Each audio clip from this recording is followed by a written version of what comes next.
오늘 좀 굵직한 이슈들이 많네요. 정봉주 전 의원은 왜 민주당을 욕했을까?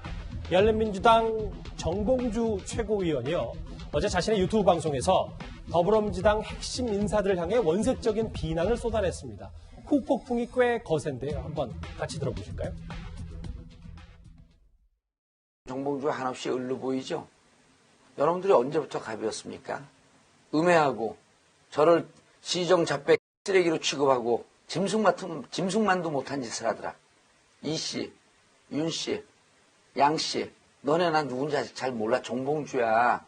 영원히 내가 을로 있을 줄 알아? 적당히들 좀 하라고, 적당히들. 난 여기서 악착같이 살아남을 거니까 갑과 을이 언제 바뀐지 한번 보자고. 아까 저 팟캐스트도 그렇고 오늘 유튜브 방송도 이제 원색적으로 이제 직설적으로 표현하기 때문에 정신을 바짝 차려야 될 것 같아요. 이현정 의원님. 네. 그냥 바로 결론적으로 먼저 물어볼게요. 왜 갑자기, 갑자기라는 표현보다 정봉주 전 의원은 왜 여당을 겨냥한 거예요? 거의 이씨, 윤씨, 양씨 그러면서 거의 일촉즉발의 상황인데요. 지금 아시겠지만 정봉주 지금 선대위원장 열린민주당입니다. 근데 지금 이제 열린민주당이 이제 3중대다 그런 이야기도 있는데요. 지금 일단 더불어시민당이 이제 어떤 면에서 민주당의 공식적인 위성정당 아니겠습니까? 예. 참 두 정당이 보면요. 좀 애매한 게 뭐냐면 제로섬 게임이에요. 즉 더불어시민당이 많이 가져가면 열린민주당이 줄어들고 열린민주당이 많이 가져가면 더불어시민당이 줄어들고 그래서 그 한계를 뭐냐면 더불어시민당의 14번이 김홍걸 후보입니다. 그리고 이제 열린민주당의 8번이 황희석 후보예요. 근데 두 사람이 되느냐 안 되느냐는 어느 게 누가 많이 가져가냐에 따라서 당락이 달라집니다. 이현정 의원님 말씀 끊어서 정말 죄송한데 애초에는 열린민주당 더불어시민당이 같이 파일을 끌어올려서 이 뭔가 나눠 먹을 거를 좀 그렇죠. 키우겠다라는 전략이었는데 이제 그게 현재 상황은 그렇지 어차피 않고 그게 결국은 자기 지지층 내에서 그냥 끌어올리는 거예요. 이제 그러다 보니까 이제는 또 선거 막판을 처음에는 열린민주당의 상승세가 있었는데 점점 시간이 갈수록 민주당에서 계속적으로 무슨 이야기를 했냐면 더불어시민당에 주셔야지만이 우리가 안정적인 의석을 확보할 수 있다는 이야기를 끊임없이 하면서 실제로 이제 이게 좀 상황이 좀 달라졌습니다. 그러니까 더불어시민당의 지지도가 좀 상승하는 분위기가 있는 거죠. 네. 그러다 보니까 열린민주당에서는 지금 위기감이 있는 겁니다. 아니 왜 우리를 지금 이렇게 못 살게 하느냐. 우리 나름대로 지금 하려고 하는데 자꾸 우리 표 왜 뺏어가느냐. 이런 식으로 지금 대응을 하고 있는 거거든요. 그러니까 적통 경쟁에 밀렸다. 그렇죠. 이제 180석 이야기도 왜 나오냐면 사실 유시민 이사장이 180석 이야기 나오는 게 뭐냐면 그렇게 이야기를 하면 예. 일단 180석을 가능하기 때문에 그러면 정봉주 위원장 같은 경우는 자 180석 가능하니까 그 표 우리한테 좀 주십시오. 어차피 우리 범여잖아요. 이렇게 이야기를 할 수 있는 거거든요. 근데 지금 민주당은 거기는 우리 편 아니에요. 라고 지금 이야기를 하는 겁니다. 자, 그렇기 때문에 이제 어떤 면에서 보면 이 내부적인 이제 자리를 놓고 싸움이 있는 거죠. 왜냐하면 민주당 입장에서 보면 열린민주당이 득표율이 많으면 앞으로 꼬리가 몸통을 얻을 겁니다. 이제 열린민주당이 주인 행사를 할 거거든요. 그런 문제를 미리 차단하기 위한 저는 조치라고 봅니다. 알겠습니다. 논란이 오늘 좀 커지자 정봉주 전 의원이 오늘 오전에 긴급 사과 방송까지 했습니다. 부적절한 그 표현을 한 부분에 대해서 많은 분들이 그 부분만 짤방을 만들어서 지금 계속 돌리고 있습니다. 어제 좀 돌발적으로 감정 통제를 제대로 하지 못한 제 자신에 대해서 많이 질책을 했고요. 이것이 열린민주당의 품격이다 라고 오해하시는 분이 좀 없었으면 좋겠습니다. 오늘 하루도 안 된 사과를 했어요. 김태현 변호사님. 네. 그래서 한쪽에서는 일각에서는 글쎄요. 언론에 한번 이슈를 이렇게 부각시켜서 우리도 열린민주당이 있다. 존재감 과시하는 일종의 치고 빠지기 수법이라는 평가도 있던데 동의하십니까? 그럴 수도 있고. 그러니까 아마 열린민주당 내부에서도 더불어민주당과의 관계 설정을 어떻게 할 것이냐에 대해서 강경론과 온건론이 있는 걸로 알고 있어요. 예를 들면 더불어시민당과 강하게 붙어야 된다는 류가 하나 있는 반면에 그렇지 각을 세우면 안 된다는 이제 류도 좀 있는 것 같습니다. 아마 그 강경론과 온건론 사이의 충돌의 과정 속에서 아마 정봉주 전 의원이 강한 톤의 얘기를 했다가 하루 만에 이제 조금 톤을 좀 낮춘 것 같은데 아마 그 사이에 민주당, 더불어민주당 또는 더불어시민당과 열린민주당 사이에 나름대로 좀 물밑에 대화가 있었을 가능성도 있죠. 그런데 이제 긴급 사과 방송에서 정봉주 전 의원은요, 본인 발언 하나를 바로 잡았습니다. 자신이 거론한 윤 씨는 윤 씨가 아니라 김 씨라고 말입니다. 저희 성별 퀴즈 맞추는 것도 아니고요. 장혜치 변호사님. 누가 김 씨고 정말 여기 그래픽에도 있는 것처럼 김홍걸 후보와는 어떤 연관이 있는지 좀 설명이 좀 필요할 것 같은데. 그러니까 처음에 윤이라고 했을 때 윤호중 사무총장 생각했어요. 윤호중 더불어민주당 사무총장이 열린민주당 선 긋는 발언을 했거든요. 근데 해명을 하면서 사과는 하는데 윤이 아니라 김으로 바꿨어요. 김홍걸 더불어시민당 후보 같은 경우에는 급조된 정당이라고 열린민주당을 평가했습니다. 예. 분풀이만을 위해 급조됐기 때문에 선거 끝나기 전에 자중질환에 빠졌다. 이 말뿐만이 아니라 뭐 정치 도의에 어긋난다는 발언도 했고요. 열린민주당이 독자 행보로 갈 거다. 그러니까 더불어민주당을 지지하는 당원들이나 시민들에게 열린민주당 지지하면 안 된다. 독자 행보 갈 게 확실하다는 발언으로 계속해서 견제구를 많이 날렸어요. 근데 그럴 수밖에 없는 게 김홍걸 후보 지금 14번에 배치되어 있잖아요. 예. 열린민주당이 당초에 막 붐이 오르고 지지율이 급상승하면서 더불어시민당 지지율이 빠져버리게 되면 이 14번이라는 숫자가 결코 안정권이라고 장담할 수는 없는 겁니다. 앞에 군소정당과 시민사회 후보들이 포진하고 있기 때문에. 그래서 또 누구보다 공격을 많이 했고 어떻게 보면 더불어시민당의 여러 후보들 중에서 정치적으로 중량감이 가장 무거운 후보가 바로 김홍걸 후보입니다. DJ의 아들 아니겠습니까?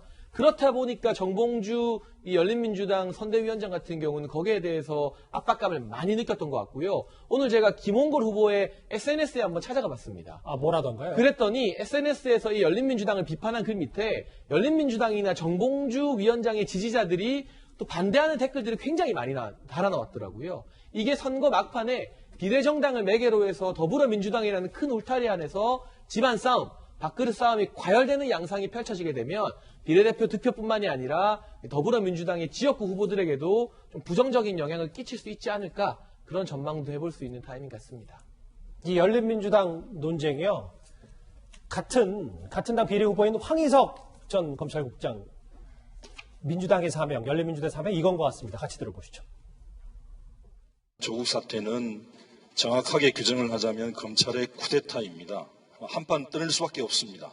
그리고 올해 안에 반드시 정리하도록 하겠습니다. 짧고 굵게 가겠습니다.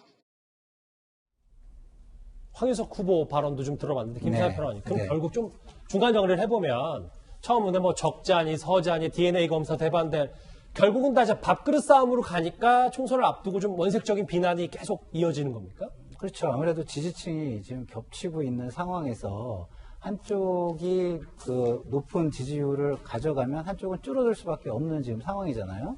그러니까 제로섬 게임을 하고 있는 상황에서는 아무래도 서로 그 공격을 할 수밖에 없는 그런 상황인 것 같고요. 네. 그리고 민주당 입장에서는 제가 볼 때는 이제는 총선 이후의 전략도 조금씩 생각을 하는 것 같아요.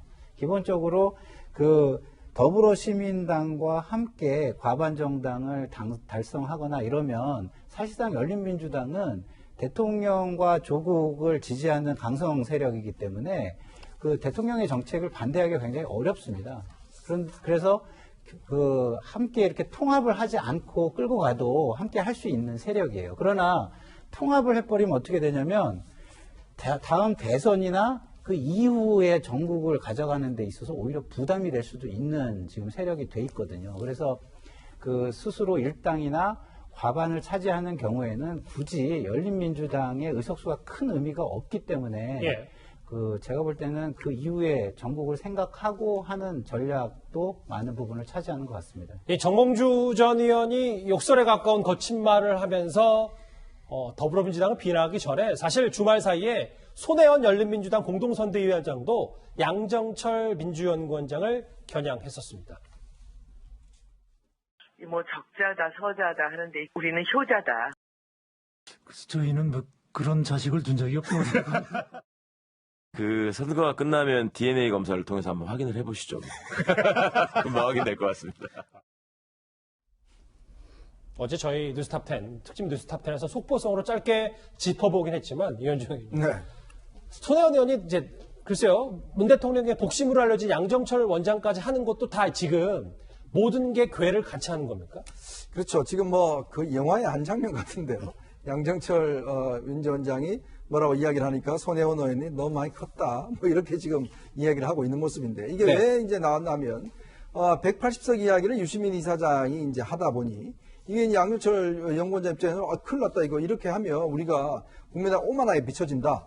이렇게 해서 당 밖에 있는 사람 자꾸 그런 소리 하지 마라. 이렇게 경고성 멘트를 날렸거든요. 이제 그러다 보니까 왜냐하면 150석 이야기가 나오는 순간 어떤 면에서 보면 이 지지자들이 이제 더불어민주당이 180석 하기 때문에 열린민주당한테 표를 줘도 괜찮겠다. 이런 생각을 할 수가 있는 거예요. 이제 그러다 보니 손혜원 위원장 입장에서는 지금 참 양정철 원장 많이 컸다. 이런 식으로 해도 비아냥을 하는 것이죠. 왜 우리 잘 되는 거 못 보느냐. 그래서 어떤 면에서 보면 이 갈등은 아까 정몽주 의원과 똑같은 그런 상황에서 지금 보면 서로 치고받고 하는 갈등인데 모르겠습니다. 이게 어떤 면에서 보면 서로 사실 이게 좀 화제가 되기 위해서 하는 것 같기도 하고 선거 끝나고 나서 과연 또 저럴 것인가라는 또 의문이 들기도 하고 예. 진짜 싸우는 건지 그건 좀 모르겠습니다. 글쎄요, 비례 위성정당을 두고도 밖의 싸움 아니냐 여러 비판이 나오고 있는데 사실 이 애초 밑바닥에는 이제 연동형 비례대표 선거 제도가 여러 가지 문제와 논란을 낳고 있죠. 최근에 저희가 거대 두 정당 위주로 좀 보도를 하다 보니까 이분을 좀 많이 주목을 못했었는데 심상정 대표의 목소리 하나 듣고 오겠습니다. 저희 정의당 비례의석 몇 석을 탐해서 만든 일회용 떴다방 정당하고는 다릅니다. 의석수의 유불리에 연연하지 않고 곧길 마다하고 대한민국의 차별과 불평등을 위해서 싸워온 정당입니다. 그렇죠. 심상정 대표 오랜만입니다. 김태현 변호사님. 네. 떴다방 정당과는 다르다. 일부분 동의하는 분들도 꽤 많을 텐데, 근데 현실이 지금 정의당 녹록치가 않잖아요, 사실. 그러니까 사실은 정의당이 선거법 개정할 때 가장 수혜를 볼 거라고 본인들은 생각했던 것 같은데, 저는 사실 그 당시에도 그렇게 생각 안 했습니다. 정의당 수혜 못 볼 거라고 생각해요, 개인적으로. 근데 실제로 본인들의 예상과는 다르게 지금 수혜를 못 보는 형태로 가고 있지 않겠습니까? 그러니까 정의당이 사실은 작년에 이 패스트트랙 선거에서 꼬인 거예요. 예. 그 선거법 때문에 공정과 정의를 외쳤던 정의당이 조국 전 장관 사태 때 좀 스탠스가 애매하게 꼬였고, 그래서 진중권 교수 같은 사람 탈당까지 하지 않았습니까? 그러면서 지금 그럼에도 불구하고 의석수 늘리는 게 중요하다라고 생각해서 정의당이 이제 선거법 개정에 찬성을 하고 여기까지 왔는데 실제로 현실은 녹록지는 않잖아요. 만약에 이 선거 결과 정의당이 굉장히 안 좋아지면 정의당 굉장히 어려워질 수도 있는 거예요. 예를 들면 비례 의석수가 몇 석 안 되는 것을 떠나서 만약에 지역구에서 지금 심상정, 그 다음에 이정미 전 현 대표 이 두 사람 중에 한 사람만 당선되지 못하면 정의당은 전국 운영 굉장히 어려워요. 왜냐하면 원내에 지금 들어가 있는 비례대표 1, 2, 3, 4, 5번 보세요.